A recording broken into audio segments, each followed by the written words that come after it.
Il est tout juste 19h30 heure d'Alger. Vous regardez Al24 News. Merci de nous rejoindre pour cette nouvelle édition 100% africaine de ce mardi 25 novembre 2025. Tout de suite les titres. Le Premier ministre algérien Sefer Rayeb, reçu au Caire par le président égyptien Abdel Fattah al-Sisi, lui fait part de sa volonté d'œuvrer à l'approfondissement du partenariat bilatéral dans tous les domaines. Tombée de rideau sur les travaux du 7e sommet de coopération et de partenariat entre l'Union africaine et l'Union européenne à Luanda en Angola, avec l'adoption d'une déclaration conjointe portant notamment sur les conflits mondiaux. L'Algérie plaide pour la réorganisation des priorités du partenariat Afrique-Europe en matière de paix et de sécurité.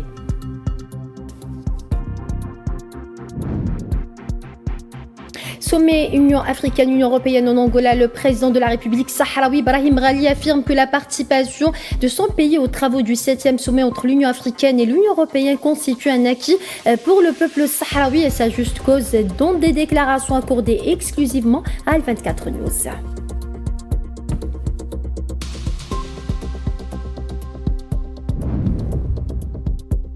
Et l'Algérie perd l'une de ses plus grandes comédiens, Bey Abouza, connu sous le nom de Sen Biouna, est décédé ce mardi à l'âge de 73 ans. Le président algérien Abdelmadjid Tebboune présente ses sincères condoléances à la famille de l'artiste. Portrait à suivre dans cette édition.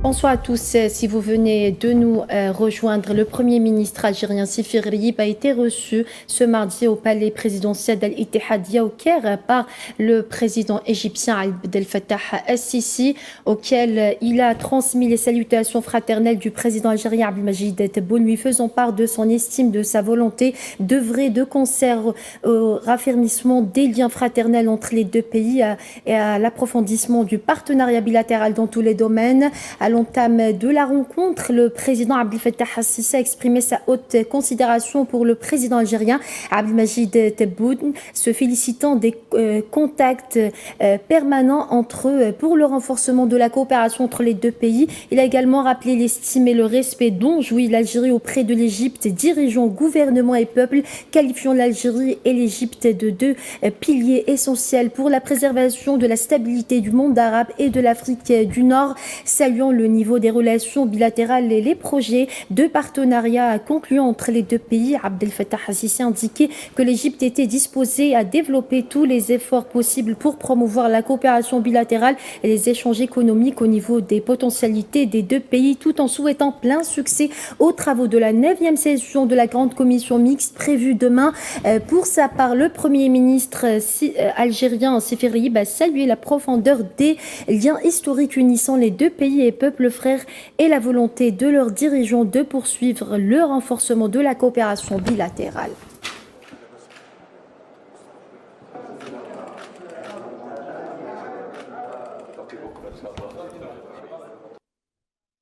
Tombée de rideau sur les travaux du 7e sommet de coopération et de partenariat entre l'Union africaine et l'Union européenne à Luanda en Angola, avec l'adoption d'une déclaration conjointe portant notamment sur les conflits mondiaux. Le président angolais João Lourenço et le président du Conseil européen Antonio Costa ont tenu une conférence de presse où ils ont souligné leur engagement commun en faveur du multilatéralisme et des efforts de paix mondiaux.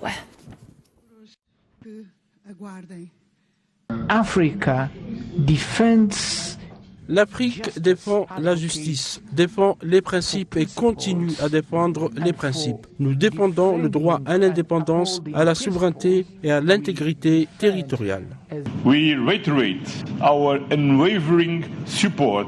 Nous réitérons notre soutien indéfectible à une paix juste, globale et durable en Ukraine, dans le territoire palestinien occupé, au Soudan du Sud, en République démocratique du Congo, au Sahel, en Somalie et dans les autres guerres et conflits à travers le monde. Il est très clair que notre partenariat repose sur nos valeurs communes et notre soutien commun à un ordre multilatéral et à l'ordre international fondé sur des règles. And the international rules-based order.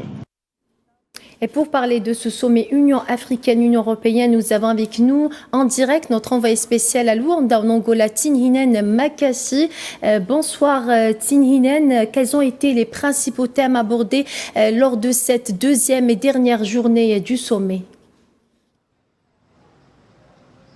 Bonsoir Asma, alors on rentre directement dans le vif du sujet et pour vous résumer en quelque sorte quelles ont été les principales occupations lors de cette deuxième journée, je vais faire référence au président de la Commission africaine qui lors de sa prise de parole rappelle justement les défis auxquels l'Afrique fait face, mais c'est des défis surtout auxquels le monde fait face, insistant sur le fait qu'aujourd'hui l'Afrique doit avoir un plan ou outre. Est-ce que l'Afrique accède à un siège permanent au Conseil de sécurité des Nations Unies, insistant sur le fait qu'aujourd'hui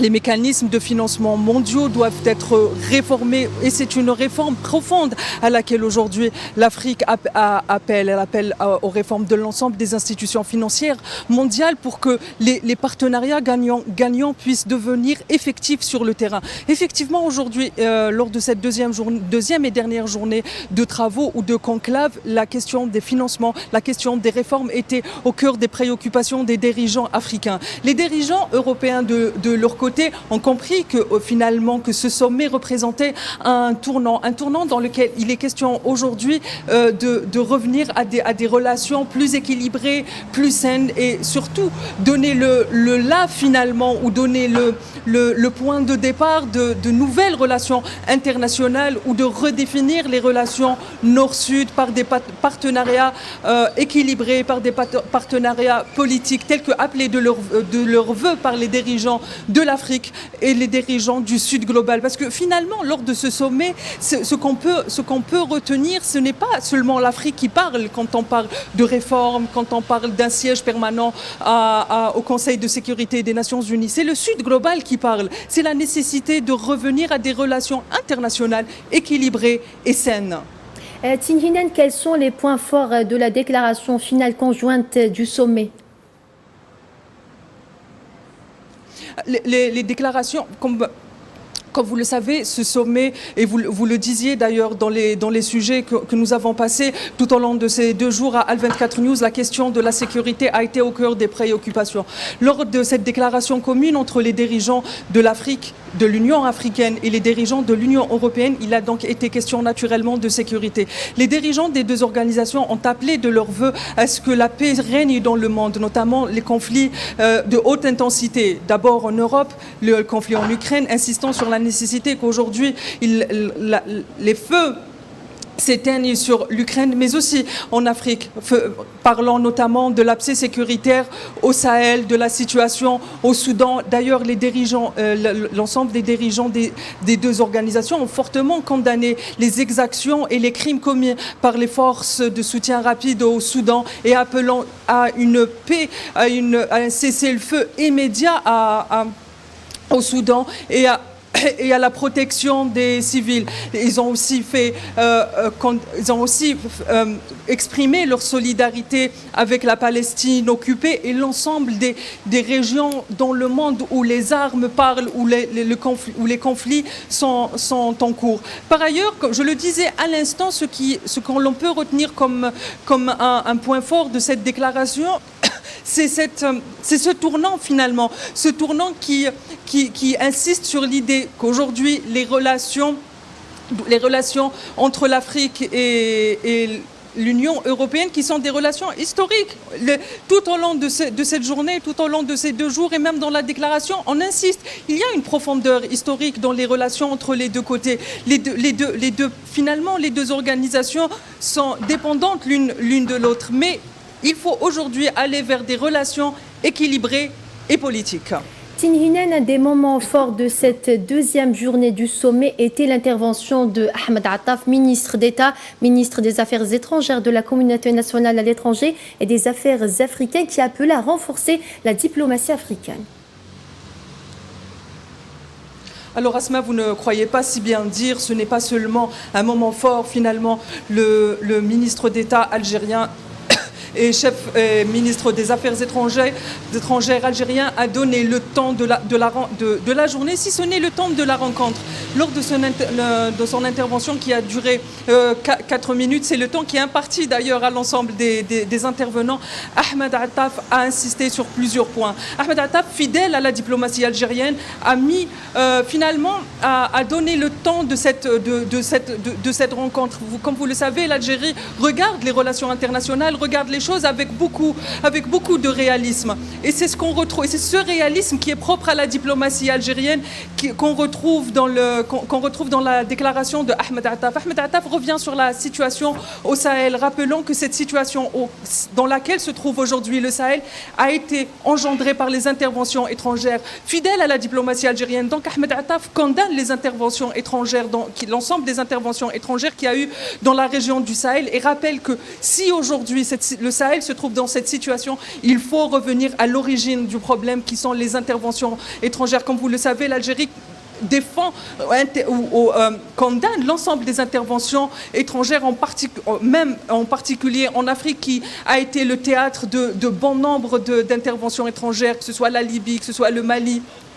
Donc Ahmed Attaf insiste sur ce point. Aujourd'hui, pour parler de la situation au Sahel, il faut revenir sur l'origine du problème qui sont les interventions étrangères. Ahmed Attaf aussi fait un autre constat. Il rappelle que finalement, le monde est resté silencieux face à ce que vivent les populations au Sahel. Là aussi est un constat réel et un constat honnête que fait le ministre d'État algérien et ministre des Affaires étrangères.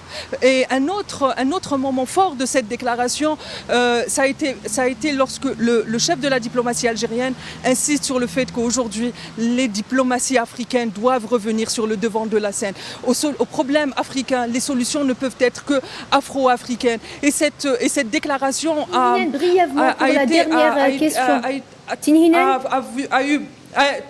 cette déclaration finalement a eu une forte résonance auprès des présents. Il faut que les problèmes africains trouvent des solutions avec les diplomaties afro-africaines. Tinhinen, aux premières estimations, ce sommet a-t-il été à la hauteur des attentes des Africains? Brièvement, Tinhinen. Brièvement, je peux vous dire que oui, ce sommet a été à la hauteur des attentes des participants, mais aussi à la hauteur, peut-être, je peux me extrapoler et dire qu'il a été à la hauteur des attentes des populations africaines. Les dirigeants africains n'ont pas fermé les yeux sur les réalités africaines, insistant et défendant l'idée qu'aujourd'hui, les peuples africains, l'Afrique, veut aller vers des partenariats gagnant-gagnant. Elle arrive avec des dossiers qu'elle a à défendre sur la table, avec des projets qu'elle a mis sur la table. Et d'un autre côté, l'Europe aussi, les dirigeants européens ont pris conscience que sans des relations équilibrées, sans des rapports gagnant-gagnant, les relations avec l'Afrique ne peuvent pas être saines. Donc oui, ce sommet a répondu aux attentes des Africains et des Européens. Merci Tinhinen Makassi pour tous ces détails. Je rappelle que vous étiez avec nous en direct de Luanda. Vous avez assuré pour Al24 News la couverture médiatique de ce sommet. Et dans une allocution prononcée lors des travaux du 7e sommet de coopération et de partenariat entre l'Union africaine et l'Union européenne, le ministre d'État, ministre des Affaires étrangères de la communauté nationale à l'étranger et des Affaires africaines, Ahmed Attaf, a souligné la nécessité de mettre fin à ce qu'il a qualifié d'apathie internationale dont souffrent les questions de paix et de sécurité en Afrique.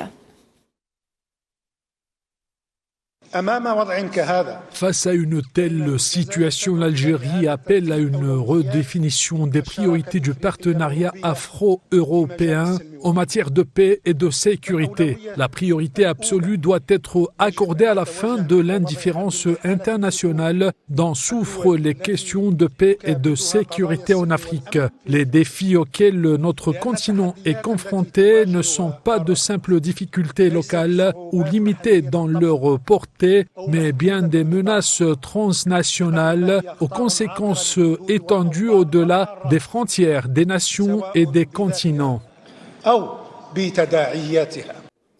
Et le ministre algérien des Affaires étrangères a souligné l'importance de restaurer le rôle de la diplomatie africaine et de défendre le principe des solutions africaines aux problèmes africains. On l'écoute.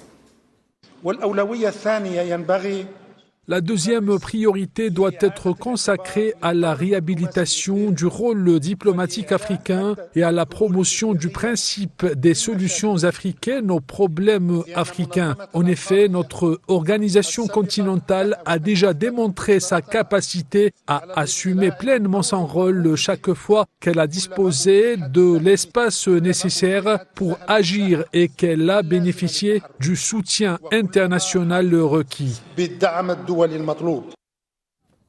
Et Ahmed Attaf a mis en garde contre la transformation de la région du Sahel en un foyer mondial de terrorisme et une plaque tournante internationale pour ce fléau qui a semé la dissolution et la criminalité dans les pays et parmi les peuples africains. تلتئم قمتنا اليوم في سياق دولي بالغ التعقيد والاضطراب والتأزم. Notre sommet se tient aujourd'hui dans un contexte international extrêmement complexe, troublé et en crise dont notre continent n'a pas été épargné, une dynamique qui appelle véritablement à tirer la sonnette d'alarme. Tirer la sonnette d'alarme d'abord face au retour des changements anticonstitutionnels de gouvernement en Afrique, tirer la sonnette d'alarme ensuite face à l'aggravation du fléau du terrorisme sur notre continent alors qu'il recule ailleurs dans le monde. La région sahélo-saharienne est désormais devenue l'épicentre mondial de ce fléau qui sème corruption et crimes dans les pays et parmi les peuples africains dans un silence international difficile à comprendre et à justifier.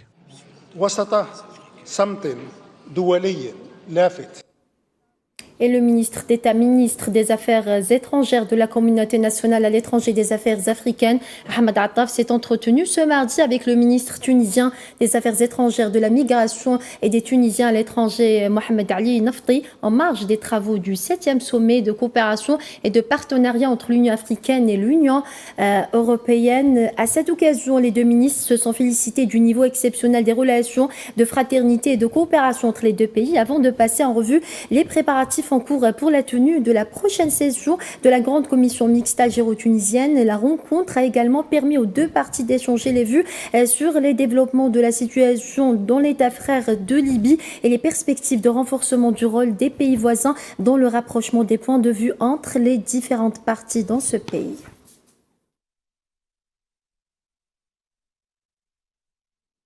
En marge de ce sommet, Ahmed Attaf s'est également entretenu ce mardi avec son homologue portugais Paul Rangel. Les entretiens ont porté sur l'importance de renforcer la dynamique positive que connaissent les relations bilatérales, notamment dans le cadre de la préparation des prochaines échéances entre les deux pays. Les deux ministres ont également évoqué les moyens et les perspectives de renforcement du partenariat afro-européen à la lumière des conclusions du sommet de Luanda.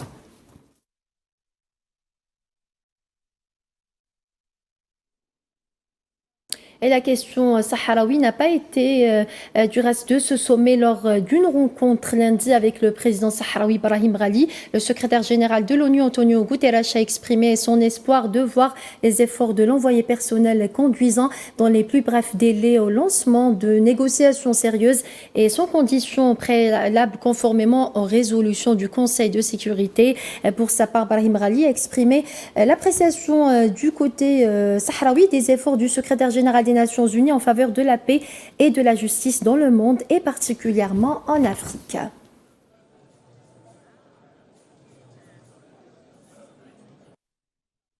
Et le président de la République sahraoui, Brahim Ghali, a affirmé que la participation de son pays aux travaux du 7e sommet entre l'Union africaine et l'Union européenne constitue un acquis pour le peuple sahraoui et sa juste cause, dont des déclarations accordées exclusivement à notre envoyé spécial en Angola, Tinhinen Makassi. Ghali a précisé que ce sommet a permis à la délégation sahraoui de réaffirmer la nécessité d'achever le processus de décolonisation en Afrique en permettant au peuple sahraoui d'exercer son droit à l'autodétermination et à l'indépendance. نحن نشارك في القمة السابعة التي تجمع الاتحادين الإفريقي والأوروبي. Nous participons au 7e sommet réunissant l'Union africaine et l'Union européenne. L'État sahraoui est présent comme les autres États membres de l'Union africaine et nous considérons cela comme un acquis pour le peuple sahraoui et pour la cause sahraoui. Nous avons eu l'honneur d'intervenir hier devant le sommet en rappelant les principales aspirations des peuples africains en matière de partenariat afro-européen ainsi que les problèmes majeurs auxquels le continent africain continue de faire face à cause de l'héritage colonial dont ont souffert tous les peuples africains et dont souffre encore aujourd'hui le peuple sahraoui puisque la cause sahraoui reste une question de décolonisation. La dernière colonie en Afrique et le processus de décolonisation n'a pas encore été achevé. وأننا في مسلسل تصفية الاستعمار لم تستكمل بعد. Luanda, le président sahraoui, a réitéré son appel à l'Union européenne à contribuer à l'achèvement du processus de décolonisation en permettant au peuple sahraoui d'exercer son droit inaliénable à la liberté et à l'indépendance.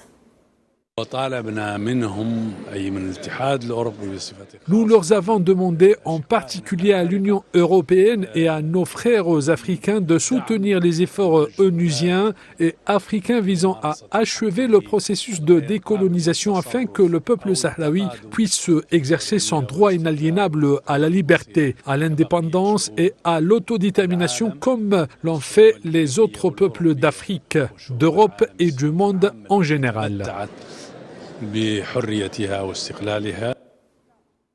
Et la ronde deuil en Algérie, le président algérien Abdelmajid Tebboune a présenté ses sincères condoléances à la famille de l'artiste Baya Bouzar, connu sous son nom de scène Biouna, décédé ce mardi à l'âge de 73 ans. C'est avec une immense tristesse que j'ai appris le décès de la regrettée artiste Biouna. Puisse Allah Tout-Puissant lui accorder sa sainte miséricorde. Avec sa disparition, nous perdons l'une des vedettes de la scène artistique ayant contribué de longues années durant par leur talent et leur créativité à de nombreuses œuvres télévisuelles et cinématographiques, écrit le président dans son message de condoléances. La spontanéité et le naturel de son jeu d'actrice lui ont valu une grande estime, lit-on dans le message. En cette douloureuse épreuve, le président Tebboune adresse à la famille de la défunte ainsi qu'à la famille culturelle et artistique ses sincères condoléances, les assurant de sa profonde compassion et priant Allah Tout-Puissant lui accordant sa sainte miséricorde de l'accueillir en son vaste paradis et de prêter à ses proches patience et réconfort. À Allah nous appartenons et à lui nous retournons, a écrit le président de la République algérienne dans son message. Et l'artiste Baya Bouzar, plus connu sous son nom de scène Biouna, né en 1952 à Alger, s'était distingué par ses rôles au cinéma, à la télévision, tant au niveau national qu'à l'étranger, ayant laissé une empreinte majeure dans le domaine de la comédie, faisant d'elle une grande actrice. Hommage et évocation ce soir pour cette grande artiste. C'est un portrait signé Filah Leili. 1, 2, 3. 1, 2, 3. Bismillah ar-Rahman ar-Rahim. المفتوحة مجلوسة. Elle s'appelait Biouna et aujourd'hui, l'Algérie perd l'une de ses plus grandes voix artistiques. Actrice, chanteuse, danseuse. Baya Bouzar, dit Biouna, est décédée ce mardi matin, 25 novembre 2025, à l'âge de 73 ans, à l'hôpital de Bni Msous à Alger, après un long combat contre la maladie. Elle laisse derrière elle un vide immense dans le paysage culturel algérien.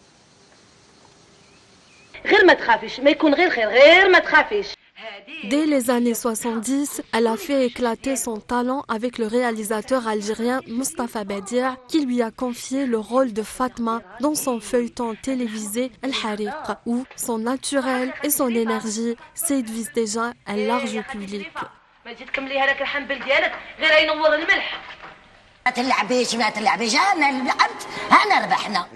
Mais c'est à travers la série télévisée Nasm City de Ja'far Qassem au début des années 2000 qu'elle rentre définitivement dans la légende. Avec son humour et son jeu, Biouna devient un symbole, une femme libre, populaire et profondément algérienne.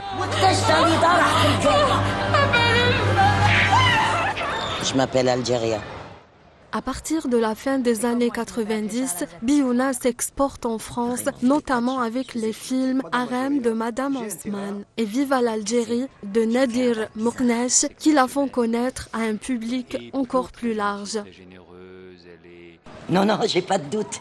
En 2007, Biouna crève l'écran dans le film d'Élise Paloma avec Madame l'Algéria, un personnage tragique et drôle à la fois. Il restera l'un des plus beaux rôles du cinéma algérien et qui a fait d'elle une actrice recherchée par de nombreux réalisateurs.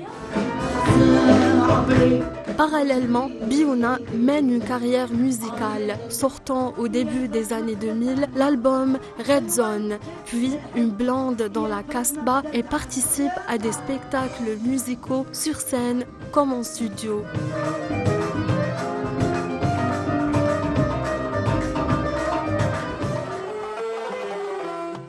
Dans les années 60, Biouna faisait partie de la troupe musicale de la diva du Haouzi Fadela Dziria. Artiste complète, chanteuse, comédienne, danseuse, Biouna a incarné une Algérie vivante, populaire, fière et créative. Une Algérie qui rit, qui pleure, qui résiste et qui avance. Son départ laisse un vide immense, mais son rire, sa voix et ses personnages resteront pour longtemps dans la mémoire de ceux qui l'ont aimée et dans l'histoire culturelle de l'Algérie.